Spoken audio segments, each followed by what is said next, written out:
আওয়ামী লীগ, ছাত্রলীগ, যুবলীগ যারা করেছে এই অপরাধে তাদেরকে গ্রেফতার করতে হবে, কোনো অপরাধ না করলে। 2013 সালেও আমরা শাহাদাতের তামান্না নিয়ে শাপলা হত্যরে গিয়েছিলাম, আল্লাহ কবুল করেন নাই। 24-এর আন্দোলনেও শাহাদাতের তামান্না নিয়ে আন্দোলনে গিয়েছিলাম, হয়তো আল্লাহ কবুল করেন নাই। কাফনের কাপড় মাথায় বেঁধে একটা সিরকুট লিখেছিলাম, লিখে সেটা আমার মসজিদে থাকতাম তখন, বালিশের নিচে এক কপি রেখেছি, আর আমার পকেটের মধ্যে আমি আরেকটা সিরকুট লিখেছি যে আমি যদি শহীদ হই তাহলে আমার মসজিদে আমার হুজরাখানা বালিশের নিচে একটা সিরকুট আছে, সেটা আমার মেজোভাইকে দিবেন।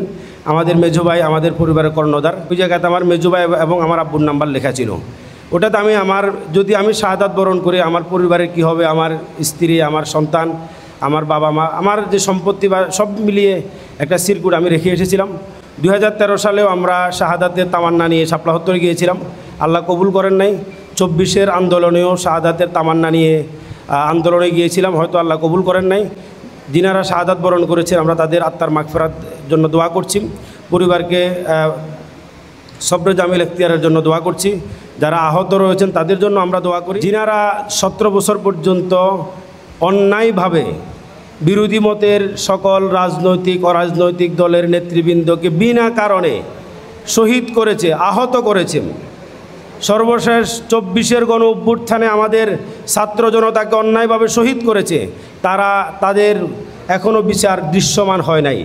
আমরা সেই 2008 সাল থেকে যদি দেখি, এই আওয়ামী লীগ সরকার, এই হাসিনা করে নাই কি?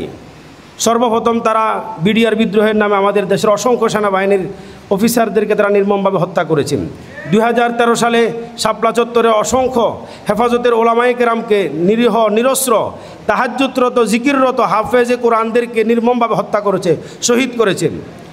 তথাকথিত যুদ্ধ অপরাধের দায়ে তারা বিএনপি এবং জামায়াতের শীর্ষ নেতৃত্বকে তারা শহীদ করেছেন। একজন ভাই বলেছেন যে ছাত্রলীগ করলে কি তাকে ধরতে হবে কিনা? হ্যাঁ, ছাত্রলীগ করলে তাকে ধরতে হবে।